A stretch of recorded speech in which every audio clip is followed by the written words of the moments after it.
Hey folks, welcome back to our Dice Tower preview. I'm Mark, and today we're taking a look at Sidekick Saga. Sidekick Saga is brought to you by Return Subroutine. It's for 1 to 4 players, ages 14 and up, and games range anywhere from 60 to 90 minutes. This morning, the city of New Dover has discovered that all their powerful superheroes have just disappeared. Well, all the thugs and would-be bosses and villains of the city have taken notice and have decided to assert themselves. So what's left? Well, you have the sidekicks. The sidekicks must band together in an effort to stop these thugs and villains from taking over and terrorizing the city. You will be aided along the way with gadgets, powerful weapons, and different items, and of course the police department, all in your quest to discover what has happened to the superheroes. Now there's a lot to set up in this game, and we're just going to take a brief look here, some of the key points.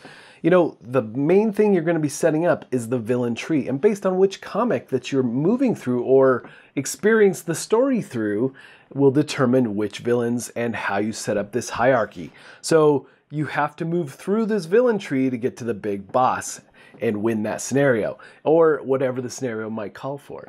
And of course, then you have to set up the city, again, dictated by the comic book, which is pretty interesting because as you move through the story, the setup will be different each time. Now, a couple of things of note here is that you have the city terror track, and this is one of the ways to lose the game. So you got to keep an eye on this track throughout. And you have the sidekick of interest track. This is really just a way to see which of the sidekicks have become a little more popular with the villains. So when the villains do attack, this track will dictate who they go after first. And you have your supply line card, which dictates which direction you can pass cards in the game between your fellow sidekicks. And obviously in a 2-player game, this isn't as critical, but in 3 and 4 players games, this really changes up the dynamic. And then you have the lead cards. These lead cards are going to be cards you're pulling into your hand in order to unlock certain items and do certain tasks throughout the game. Now there's a set of cards that represent the gangs. Those will be put to the side, and they will be coming out into the city at some point, terrorizing the fine citizens of New Dover. And when they do that, they raise the terror level. They also lock down city locations, so you can't access cards there. So you need to get rid of these gangs quickly. And then one of the critical components of the game to set up is the bad news deck. And this bad news deck is going to basically ramp up as you go through the morning, afternoon, and evening. And if this is another way to lose the game, if you move through the entire bad news deck and you don't complete the objectives, then you lose here as well. And on the villain track, you'll notice a set of numbers. These numbers are really just a great way to keep track of where the villain is in the city at any one time. And to start the game, you will reveal a number of villains equal to the player count plus 1. That will be your starting villains for the scenario. And there are damage markers, obviously, because if all the sidekicks are destroyed, that's another way to lose the game. Then each player will pick a sidekick. And these sidekick cards have 2 sides. You have your secret identity side and your sidekick side. Each have different abilities and reasons that you may use one over the other. We'll take a look at that in a minute. And then you get a set of starting cards based on your home location, which the card dictates, your player card does. You'll put your standee there and draw cards, 3 from your starting location. And then you get 1 lead card. This is your starting hand of cards. You also get special powers. So on your card outlines what powers you can choose, and you put them under your player board because you will be flipping that board back and forth throughout the game. Okay, so gameplay, we're going to go over just the very basics of gameplay because there are all kinds of scenario and story things going on that I do not want to spoil here in this video. So, there are like 6 issues of comics that you go through and set up and different things and different objectives you're going to have throughout the game. And it has a little bit of that legacy aspect to it. As you evolve through the story, you get additional cards for locations, you might get additional cards for items and things. So it does change up the game as you become more and more powerful. And then at the end of the game, there's even options for creating your own sidekicks. So the game takes place over 3 acts, which is the morning, afternoon, and night. And that all happens moving through this bad news deck. And so the turns are basically broken down into bad news phase, sidekick phase, combat phase, and then end phase. So in the bad news phase, the sidekick with the least amount of interest, which will be dictated by the sidekick of interest track, the SOI, will draw a bad news card and do whatever it says. and then they will reveal the next villain in the villain hierarchy tree and place that villain out into the city. And that can range from all kinds of things like new gangs can come out, new villains can come out, different things can shift throughout the city. You just don't know until those villain cards are revealed. And as well, the bad news cards can do all kinds of things. They can reveal new gangs. Gangs can come out of the city and lock down a location. And in this case of this one, street gangs, it was exactly what's happening. A gang appears, an uncontrolled gang appears at the location of the active SOI. Again, the most popular, the sidekick of interest. That's where the first gang will appear in this particular scenario. Now it's time for the sidekick phase. And the first thing you're gonna do here is move. You're gonna move to a new city location potentially, and you will then gather resources. You can only move orthogonally through the city though, and typically it's only 2 spaces. Now, when you gather resources, you just pull the top card from that location, as long as there is not a gang in place locking it down. Now, some of the sidekicks have abilities to avoid gangs, so that's something to keep an eye on as well. And a note on the city location cards, based on where you are in the city will really determine what type of cards you're going to get as well. So like if you're at the cave, you're probably going to get gear for combat. The police station, you're going to get police forces to help you deal with the thugs out on the table. So there are reasons to go to the different locations that give you different resources and things that you need in your deck to deal with on that next turn. And now you're going to decide, you're going to play your hero side of the card, or you're going to play your secret identity. And this is a perfect opportunity to discuss this with the group and see what would help this particular turn the most.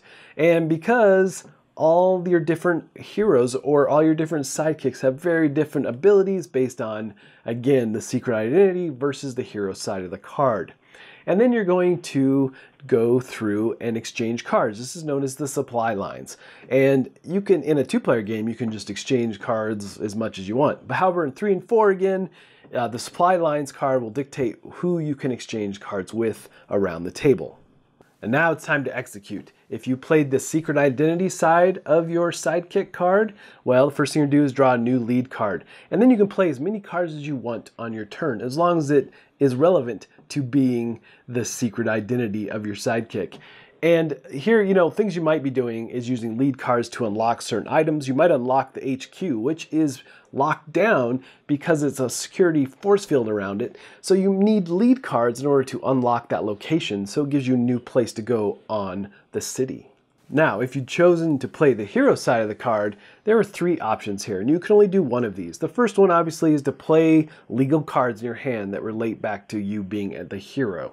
Now, the other thing you might do is move yourself up on the SOI track, because maybe one of the other sidekicks has taken a lot of damage because they've been the most interesting sidekick, and we need to deflect. So you move yourself to the first position. Now villains are going to be coming after you first. Or you might discard a card from your set of cards in order to disrupt a gang. And what that entails is just turning them sideways 90 degrees, so they're kind of disrupted for that next turn, and they can't really lock down a site, and they can't really do much. And now we move to the combat phase. You can only participate in combat if your sidekick is on the hero side. Now, the first thing you can do is hack attacks. And on your sidekick cards, there are stats. For doing hack attacks, there's a hack attack defense, there's your standard attacks, there's damage, it shows your health, and so forth. So in hack attacks, you're looking to see if you have any cards that can augment those attacks. And if you can, and if somebody is in range, then you can attack that villain and do damage. Obviously, you're trying to wipe out the villain, which is really the thing you want to do the most, but you're going to be doing damage as much as you can. Now, the next step is the villains get to attack. And they're going to be doing very much the same thing. They have stats in their cards, comparing against yours, your defense value, their attack value. You take the difference in damage. And then you move to standard attacks for the heroes. If you did not do a hack attack already, then you get to do a standard attack. You might be throwing an old boomerang that you found stuck in the mud somewhere. Again, all these cards are going to be augmenting your attack values in order to beat the defense value of the villains and destroy them.